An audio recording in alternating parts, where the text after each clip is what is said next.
Hi అండి, welcome to my channel రాళ్ళబండి వారి రుచులు. ఇవాళ మన స్పెషల్ ఏంటో తెలుసా?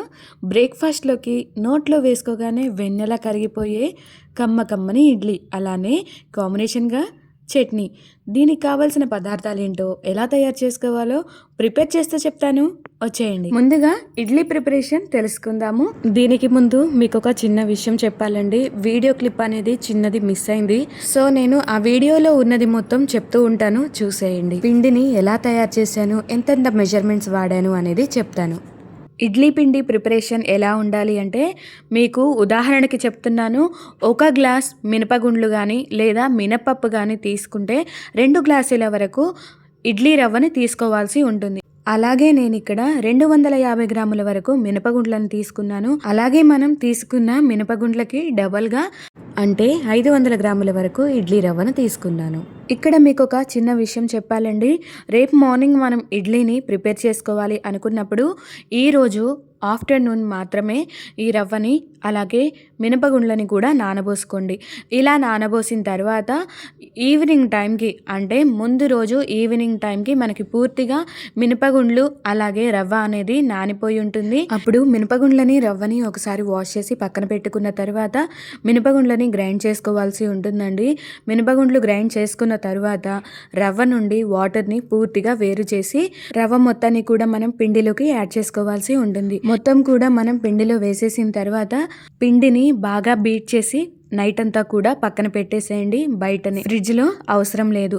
అలా బయట ఉంచితేనే మనకి తెల్లవారి ఉదయానికల్లా పిండి ఫెర్మెంట్ అయి ఉంటుంది. తర్వాత ఆ పిండిలోకి రుచికి సరిపడినంత సాల్ట్ను కూడా యాడ్ చేసుకోవాలి. నేను తీసుకున్న ఈ పిండికి 1 టేబుల్ స్పూన్ వరకు సాల్ట్ అయితే సరిపోతుందండి. అలా సాల్ట్ని వేసుకున్న తర్వాత ఈ విధంగా మరొకసారి బీట్ చేసుకోవాల్సి ఉంటుంది. మనం ఇలా బీట్ చేయడం వల్లే ఇడ్లీ అనేవి చాలా సాఫ్ట్గా వస్తాయి, స్పాంజ్ లాగా. మీరు ఎంత ఎక్కువగా పిండిని బీట్ చేస్తారో అంతే సాఫ్ట్గా వస్తాయి ఇడ్లీ. ఇలా పిండి మొత్తాన్ని కూడా బీట్ చేసి ఒక ఫ్యూ మినిట్స్ పక్కన పెట్టేసుకోవాలండి. ఈలోపు మనం స్టవ్ ఆన్ చేసుకొని స్టవ్ పైన ఇడ్లీ పాత్రను పెట్టుకుందాము. నేను ఎక్కువగా ఆవిరి పైన ఉడికించే ఇడ్లీనే ప్రిఫర్ చేస్తాను. అందుకోసం నేను ఈ ఇడ్లీ పాత్రని యూజ్ చేస్తూ ఉంటాను. సో స్టవ్ పైన కొన్ని వాటర్ని యాడ్ చేసుకొని ఇలా ఇడ్లీ పాత్రని పెట్టుకున్న తర్వాత ఇడ్లీ పాత్ర అనేది వాటర్ బాయిల్ అవుతూ ఉంటుందండి. తర్వాత మనం ప్లేట్స్లోకి యాజ్ యూజువల్గా ఇడ్లీని వేసి కుక్ చేసుకోవడమే. కాకపోతే ఇలా క్లాత్తో, అంటే ఆవిరి పైన ఉడికించే ఇడ్లీ మాత్రం కొంచెం ప్రాసెస్ ఉంటుందండి. అదేంటో కూడా ఇప్పుడు చూసేయండి. ఈ ఆవిరి పైన ఉడికించే ఇడ్లీలకి ఇలా ఒక క్లాత్లు అయితే ఉంటాయండి. ఈ క్లాత్లు అనేవి మంచిగా వేడి నీటిలో వేసి మనం వాష్ చేసుకోవాలి. ఇలా వాష్ చేసుకున్న తర్వాత మీరు ఇలా ప్లేట్ పైన క్లాత్ని వేసి కొన్ని వాటర్ని యాడ్ చేసి, అంటే చల్లి, తర్వాత మీరు ఇలా పిండిని యాడ్ చేసుకోవడమే. అదే ఆయిల్తో కానీ గీతో కానీ చేయాలి అని అంటే అంత అవసరం లేదు. మామూలు ప్లేట్స్లోకి కొంచెం గీని అప్లై చేసి పిండి డైరెక్ట్గా వేసేయచ్చు. కానీ అలా చేసే ఇడ్లీ కన్నా ఇలా ఆవిరి మీద ఉడికించుకున్న ఇడ్లీనే చాలా రుచిగా ఉంటాయండి. అందుకోసమే నేను ఎక్కువగా ఈ ఆవిరి పైన ఉడికించే ఇడ్లీలకే ఇంపార్టెన్స్ ఇస్తూ ఉంటాను. ఎక్కడ కూడా 1 డ్రాప్ కూడా ఆయిల్ ఆర్ గీ ఏమీ వాడకుండా ఇలా హెల్తీగా ఇడ్లీని ఇంట్లో కొంచెం కష్టమైనా సరే ఇష్టంగా తయారు చేసుకొని తింటే ఆ రుచే వేరు. మీకు ఒక చిన్న రిక్వెస్ట్ అండి.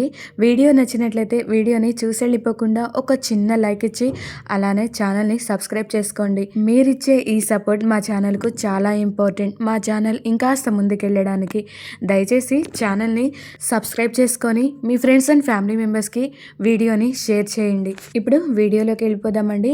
మనం ఇడ్లీలని ఇలా మొత్తం ప్రిపేర్ చేసుకుని ప్లేట్స్ని ఇడ్లీ పాత్రలోకి పెట్టేసిన తర్వాత అవి బాయిల్ అవుతూ ఉంటాయి. ఈలోపు మనం కాంబినేషన్గా చట్నీని ప్రిపేర్ చేసుకుంటున్నాం కదా, మరి దానికి కావాల్సిన పదార్థాలు ఏంటో, ఎలా తయారు చేసుకోవాలో ఇప్పుడు చూసేద్దాం. దీనికోసం ముందుగా స్టవ్ ఆన్ చేసుకొని స్టవ్ పైన ఒక చిన్న కడాయిని ఇలా పెట్టుకోవాలి.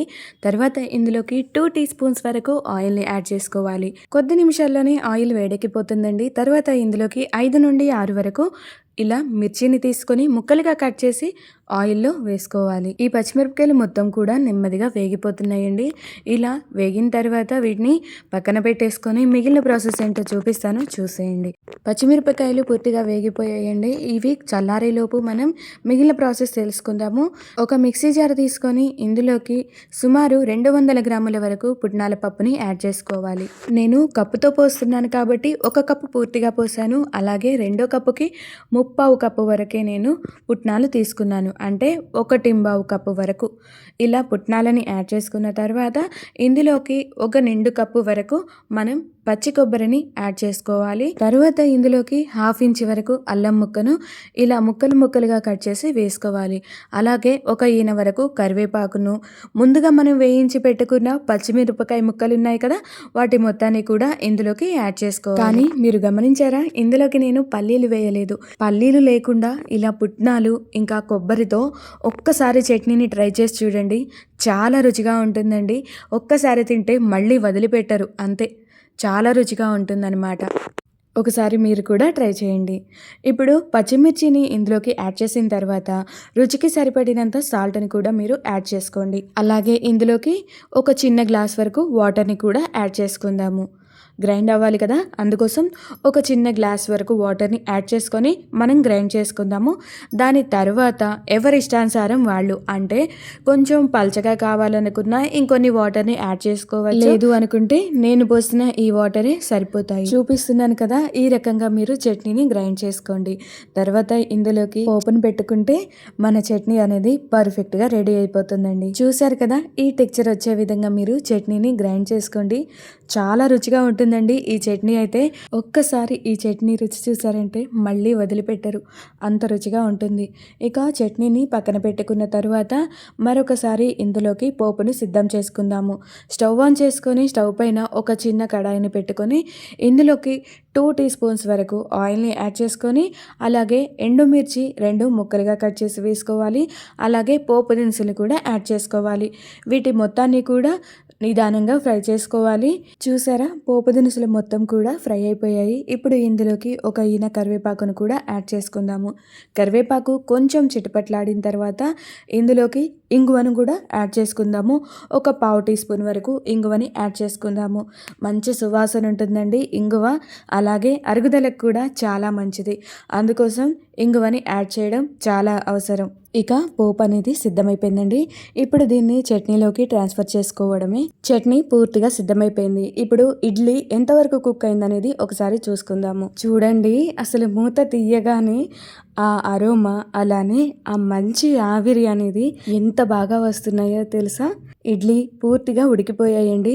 ఇప్పుడు మనం వీటిని తీసి సర్వ్ చేసుకోవడమే, అది కూడా చూపిస్తాను, చూసేయండి. కానీ ఏ ఇడ్లీ కుక్కర్లో కానీ అలానే మామూలు ఇడ్లీ పాత్రలలో కానీ ఇలాంటి అరోమా అనేది అస్సలు ఉండదండి. అలానే ఇలాంటి రుచి కూడా దొరకదు. ఇలా ఆవిరి మీద ఉడికించిన ఇడ్లీలలోనే మంచి అరోమా అలానే మంచి రుచి కూడా ఉంటుంది. అలానే చాలా హెల్తీ కూడా. నార్మల్గా ఇడ్లీని తీసేసినట్టు కాదు, కొంచెం క్లాత్ మీద పైన వాటర్ని చల్లి ఇడ్లీలని ఈ విధంగా తీసుకోవాలి. మనం ఆవిరిపైన ఉడికించిన ఇడ్లీలు. ఇప్పుడు వీటి మొత్తాన్ని కూడా హాట్ బాక్స్లో పెట్టుకొని మనం తర్వాత సర్వ్ చేసుకోవడమే. ఇక ఈరోజు బ్రేక్ఫాస్ట్ అనేది మనకి సూపర్గా రెడీ అయిపోయిందండి. ఇలా నోట్లో వేసుకోగానే అలా వెన్నెలా కరిగిపోయే ఇడ్లీ, అలాగే కాంబినేషన్గా ఎంతో టేస్టీ అయిన చట్నీ, దానితో పాటు కమ్మని నెయ్యి. ఇంత టేస్టీగా బ్రేక్ఫాస్ట్ని ఆస్వాదించాలి అన్నా కూడా రాసి పెట్టుండాలి, అంతే. ఇంకెందుకు ఆలస్యం, మీరు కూడా ఖచ్చితంగా మీ ఇంట్లో ఒకసారి ట్రై చేయండి. ఈ వీడియో మీకు నచ్చినట్లయితే లైక్ చేయండి, షేర్ చేయండి, కామెంట్ చేయండి. మరెన్నో వీడియోస్ కోసం మా ఛానల్ను సబ్స్క్రైబ్ చేసుకోవడం మాత్రం అస్సలు మర్చిపోవద్దు. Thank you.